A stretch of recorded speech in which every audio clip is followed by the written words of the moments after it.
নমস্কাৰ বন্ধু, welcome to my YouTube channel Assam career update. আজি পুনৰ আপোনালোকৰ বহুত ভাল খবৰ আহিছে। সমগ্ৰ শিক্ষা বিভাগৰ ফালৰ পৰা নতুনকৈ কিছুমান গ্ৰেড 3 আৰু গ্ৰেড 4 লেভেলৰ ভেকেন্সি মুকলি কৰি দিছে। সো এই ভেকেন্সিখিনিৰ ক্ষেত্ৰত কেনেকৈ আবেদনসমূহ কৰিব পাৰিব বা ভেকেন্সিসমূহ কি হয়, সো সকলোখিনি কথা মই আপোনাক জনাই আছো। সমগ্ৰ শিক্ষা বিভাগৰ ফালৰ পৰা যিখিনি ভেকেন্সি মুকলি কৰিছে, সো ভিডিঅ' আপোনালোকে শেষলৈকে চাব, তেতিয়া আপোনালোকে সকলোখিনি কথা গম পাব পাৰিব। আৰু যদি ভিডিঅ'টো ভাল পায় ভিডিঅ' লাইক কৰিব পাৰে, লগৰ চেনেল ছাবস্ক্ৰাইব কৰি দিব পাৰে, এনেকুৱা ধৰণৰ ভিডিঅ'সমূহ প্ৰতিদিনে পাই থব।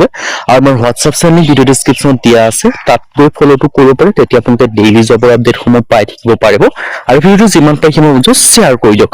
আহক ভিডিঅ' আৰম্ভ কৰোঁ।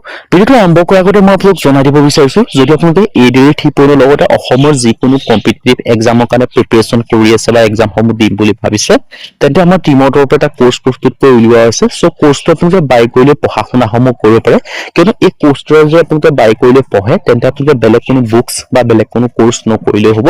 এইখিনি পঢ়িলে আপোনালোকৰ কাৰণে চাফিচিয়েণ্ট হ'ব। আৰু যদি আপোনালোকে এইখিনি ভালদৰে পঢ়ে, আপোনালোকে নিশ্চয় চিলেকশ্যনসমূহ লাভ কৰিব পাৰিব। সো এই যিটো কোৰ্চ হয়, কোৰ্চটো আপোনালোকৰ সুবিধা হ'ব। বৰ্তমান আপোনালোকৰ কাৰণে 50% অফাৰ দি থকা হৈছে, আৰু অফাৰটো লিমিটেড টাইমৰ কাৰণে হয়। সো অফাৰটো অতি সোনকালে শেষ হ'বলৈ গৈ আছে। আপোনালোকে যিমান পাৰে সিমান সোনকালে কোৰ্চটো বাই কৰি লওক। সো এতিয়ালৈ কোৰ্চটো কেনেকৈ বাই কৰিব পাৰিব, এই কোৰ্চটো আপোনালোকে বাই কৰিবৰ কাৰণে যিটো আমাৰ হোৱাটছআপ নম্বৰ আপোনালোকে স্ক্ৰীনত দেখিব পাৰিছে, 9181267278, তাৰ মানে হোৱাটছআপত জাষ্ট হাই বুলি যদি আপোনালোকে মেছেজ কৰি দিয়ে, দেন আপোনালোকে আমাৰ টিমৰ পৰা সকলোখিনি কথা বুজাই দিব, কোৰ্চটো কেনেকৈ বাই কৰিব পাৰিব, সকলোখিনি কথা জাষ্ট হোৱাটছআপত মেছেজ কৰিব কিবা জানিবলগীয়া থাকিলেও। সো এইদৰে ঠিপনৰ ক্ষেত্ৰত মই আপোনালোকক এতিয়া কোৰ্চটোৰ কথা ডিটেইলছত জনাই দিব বিচাৰিছোঁ যে কোৰ্চটোত কি লাভ কৰিব পাৰিব। এইদৰে ঠিপনৰ grade 3 and grade 4 best course 2026 and 2027। এইদৰে ঠিপনৰ ক্ষেত্ৰত গ্ৰেড 3 গ্ৰেড 4 কাৰণে বেষ্ট কোৰ্চ 2026-27 বৰ্ষৰ ক্ষেত্ৰত এই কোৰ্চটো আপোনালোকে পোনপ্ৰথমে লাভ কৰিব পাৰিব 10,000 কুৱেশ্যন উইথ এনচাৰ, 10,000 প্ৰশ্ন উত্তৰ লাভ কৰিব পাৰিব। আছামিজ এণ্ড ইংলিছ মিডিয়াম, অসমীয়া আৰু ইংৰাজী মাধ্যম দুইটা মাধ্যমতে লাভ কৰিব পাৰিব। অল টপিকৰ A to Z এনালাইচিছ, আপোনালোকে এক্সাম পেপাৰখনত যিমানখিনি টপিকৰ পৰা কুৱেশ্যন এনচাৰ দেখিবলৈ পাব, সেই সকলোখিনি টপিকৰ A to Z এনালাইচিছ এই কোৰ্চখনত এভেইলেবল পাব। তাৰপিছত আপোনালোকে লাভ কৰিব পাৰিব যিমানখিনি ছাবজেক্ট আছে, সেই সকলোখিনি ছাবজেক্ট ইনক্লুডিং আছে। ফৰ এক্সাম্পল ছ'চিয়েল ষ্টাডি হওক, জেনেৰেল নলেজ হওক, জেনেৰেল ষ্টাডি হওক, মেথছ হওক, ৰিজনিং হওক, ইংলিছ গ্ৰামাৰ হওক, সকলোখিনি ইনক্লুডিং আছে। For example social study history হওক, পলিটি হওক, ইকনমি হওক, জিঅ'গ্ৰাফী হওক, আছাম ৰিলেটেড লাভ কৰিব, ইণ্ডিয়া ৰিলেটেড লাভ কৰিব পাৰিব, লগতে কাৰেণ্ট এফেয়াৰ্ছ ইনক্লুডিং আছে। তাৰপিছত কোৰ্চ কণ্টেণ্ট কি লাভ কৰিব পাৰিব, লগতে আপোনালোকে এই কোৰ্চটোৰ আণ্ডাৰত আপোনালোকে 10খনকৈ ফুল মক টেষ্ট থকা টেষ্ট পেপাৰো লাভ কৰিব পাৰিব, লগতে প্ৰিভিয়াছ কুৱেশ্যন পেপাৰ এনচাৰ চিটৰ সৈতেও লাভ কৰিব পাৰিব। আৰু যদি আপোনালোকে এইখিনি ভালদৰে পঢ়ে, আপোনালোকৰ কাৰণে চাফিচিয়েণ্ট হ'ব। আৰু যিটো কোৰ্চ হয় অনলি এৰিয়াৰ বুলি নহয়, অসমৰ যিকোনো কম্পিটিটিভ এক্সামৰ কাৰণে পাৰিব। DSS হওক, DME হওক, আছাম পুলিচ হওক, ABUB, SI হওক, ফৰেষ্ট হওক, এনেকৈ সকলো ক্ষেত্ৰত পঢ়ি পেলাই নিশ্চয় চিলেকশ্যনসমূহ লাভ কৰিব পাৰিব। সো এতিয়া মই আপোনাক ডিটেইলছত জনাই দিব বিচাৰিছোঁ। মই কৈছোঁ যে সমগ্ৰ শিক্ষা আৰু স্বাস্থ্য বিভাগৰ ফালৰ পৰা ভেকেন্সিখিনি আহিছে। পোনপ্ৰথমে সমগ্ৰ শিক্ষা বিভাগৰ ফালৰ পৰা যিখিনি ভেকেন্সি আহিছে, মই সেইখিনি জনাই দিব বিচাৰিছোঁ। সমগ্ৰ শিক্ষা বৰপেটা আছামৰ ফালৰ পৰা ভেকেন্সি মুকলি কৰিছে। পোনপ্ৰথমে এইটো জনাই দিব বিচাৰিছোঁ, ইয়াত আপোনালোকে গ্ৰেড 3 আৰু গ্ৰেড 4 লেভেলৰ দুই ধৰণৰ ভেকেন্সি মুকলি কৰিছে।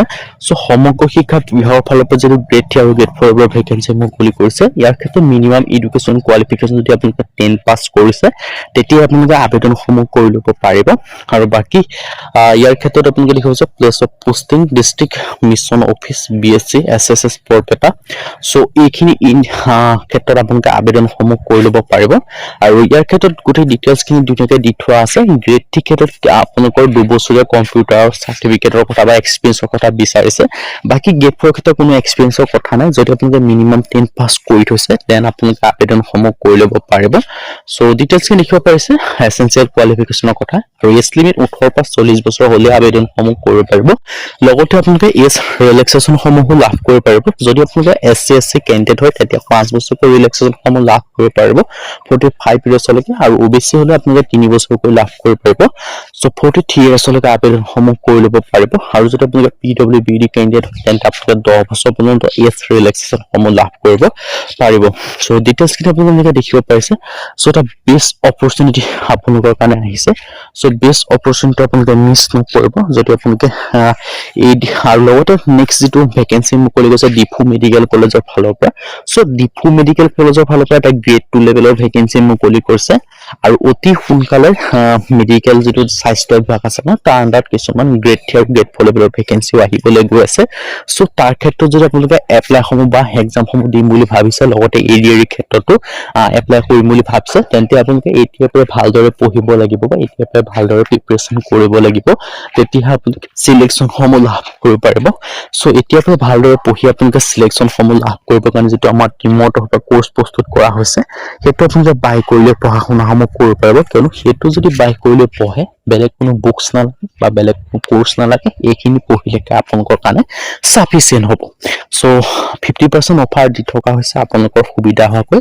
লাষ্ট ডেট 13/3/2024 তাৰ আগতে আপোনালোকে আবেদনসমূহ কৰি ল'ব লাগিব ডিফু মেডিকেল কলেজৰ ক্ষেত্ৰত সো এটা বেষ্ট অপৰচুনিটি আপোনালোকৰ কাৰণে লৈ অনা হৈছে সো অপৰচুনিটি আপোনালোকে মিছ নকৰিব আৰু আমাৰ যেটো কোৰ্স হয় কোৰ্সটোৰ অফাৰ অতি সোনকালে শেষ হ'বলৈ গৈ আছে আপোনালোকৰ 50% অফাৰটো আৰু বেছি দিন নিদিম আৰু চাগে সো অতি সোনকালে লিমিটেড টাইমৰ কাৰণে অফাৰ হয় সো অতি সোনকালে আপোনালোকে বাই কৰি লওক যাতে আপোনালোকৰ অফাৰটো মিছ নহওক সো অতি সোনকালে আপোনালোকে শেষ হ'বলৈ গৈ আছে সো যিমান পাৰি সিমান সোনকালে কোৰ্সটো বাই কৰি লওক আৰু সিলেকশন সমূহ লাভ কৰিব পাৰিব যদি ভালদৰে পঢ়ে সো আজি ভিডিও মানে যদি ভিডিওটো লাইক কৰিব পাৰে অৱশ্যে সাবস্ক্ৰাইব কৰি দিয়ক